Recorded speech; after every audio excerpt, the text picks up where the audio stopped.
Kita berdoa. Bapa, kami mengucap syukur buat pemeliharaan Tuhan dalam kehidupan kami.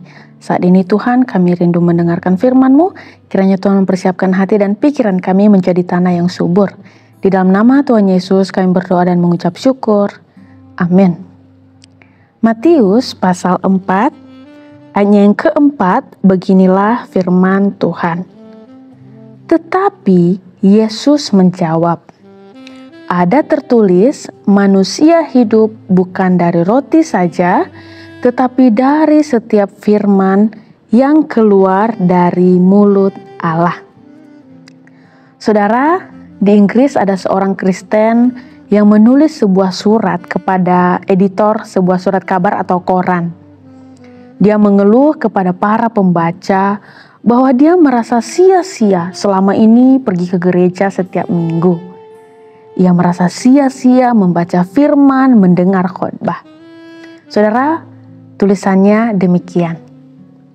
Saya sudah pergi ke gereja selama 30 tahun. Dan selama itu saya telah mendengar 3.000 khotbah. Tetapi selama hidup ini saya tidak bisa mengingat satu pun dari khotbah tersebut. Jadi, saya telah memboroskan begitu banyak waktu dan energi saya. Demikian pula dengan para pendeta yang berkhotbah. Mereka telah memboroskan begitu banyak waktu, energi, pikiran, dan usaha yang mereka lakukan dengan khotbah-khotbah tersebut. Saudara, ternyata surat itu yang ia kirimkan menimbulkan banyak perdebatan yang cukup seru di dalam kolom pembaca koran tersebut. Tentunya saudara, positifnya penjualan koran itu bertambah karena banyak orang yang tertarik membacanya dan terus membalas komentar di dalam surat kabar tersebut. Apalagi saudara, ternyata perdebatan itu berlangsung berminggu-minggu lamanya membahas balasan dari Bapak ini. Akhirnya saudara, ada seorang pembaca yang menulis demikian.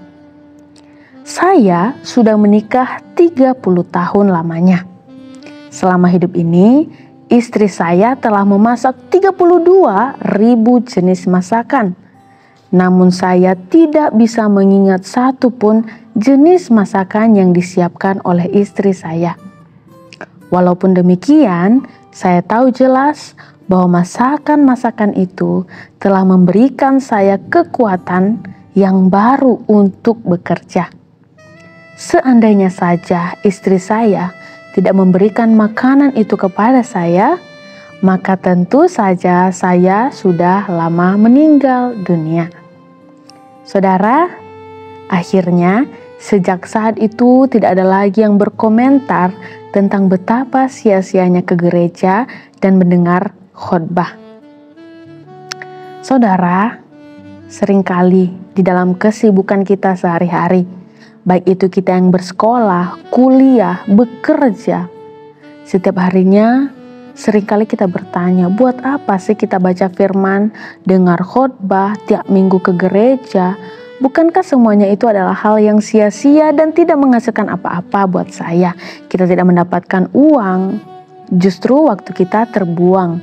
Kenapa tidak kita gunakan waktu hari Minggu itu untuk berlibur, untuk bersenang-senang daripada ke gereja? Saudara, Tuhan Yesus pernah berkata, manusia bukan hidup dari roti saja, melainkan dari setiap firman yang keluar dari mulut Allah. Saudara, seperti kisah yang di atas tadi, sekalipun saat ini saya dan saudara mungkin merasa bahwa itu semua sia-sia, namun sesungguhnya setiap firman yang pernah kita dengar sejak dululah yang membuat kita bisa hidup, bisa kuat, bisa bertahan di tengah-tengah masalah dan terus berpengharapan sampai hari ini.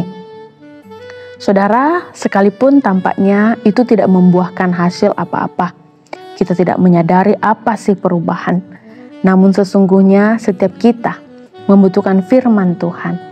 Karena selain dari makanan, roti, makanan jasmani yang kita konsumsi, kita juga hidup dari firman Tuhan. Tanpa firman, kerohanian kita sudah lama mati. Kita bisa saja menjadi orang yang mudah putus asa dan tidak berpengharapan. Saudara, marilah kita bersyukur memiliki Tuhan yang tahu akan kebutuhan kita. Dan marilah kita menjadi seorang pribadi yang selalu rindu akan firman, agar kita tetap hidup dan selalu mendapat kekuatan baru setiap harinya. Selamat menikmati firman-Nya. Tuhan Yesus memberkati. Mari kita berdoa. Bapa di surga, kami sungguh mengucap syukur buat Tuhan yang selalu mencukupkan kebutuhan rohani dan jasmani kami.